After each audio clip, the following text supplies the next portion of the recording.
I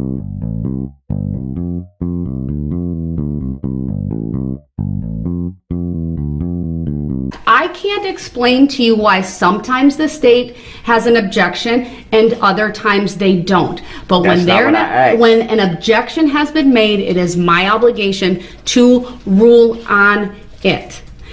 Two things. Number one, that Judge Darrell even has to explain to him that she can't predict when the prosecution is going to make an objection.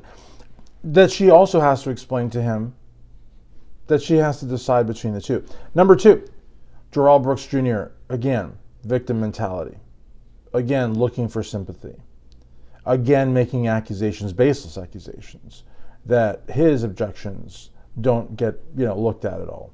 And that's a complete lie. And we know it's a complete lie because the judge carefully weighed everything.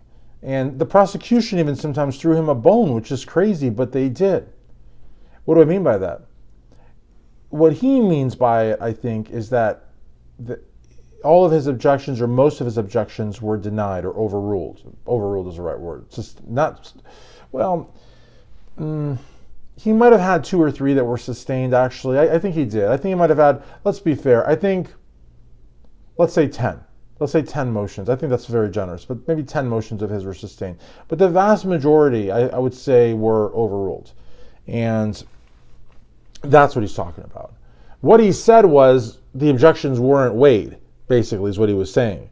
What he meant to say was that he wasn't successful with those objections. But a lot of times he would just say objection, hearsay, when it was clearly a direct question, a who, what, where, why, when, that sort of thing. That's not a leading question. A leading question is, isn't it true that on the night of this day you did that? That's a leading question, and a compound question too. But the thing is, he was just objecting not because of the objection, not because he had an issue with something procedurally. It was to wear out the clock. It was a dilatory tactic. And Judge Darrell, to her credit, was very keen on that and didn't let that slide for very long. This was not going to become a month-long, 2-month-long, year-long trial. That's not what this was going to be. So even though I feel like she, at times, gave in a little too much, still totally knocked it out of the park.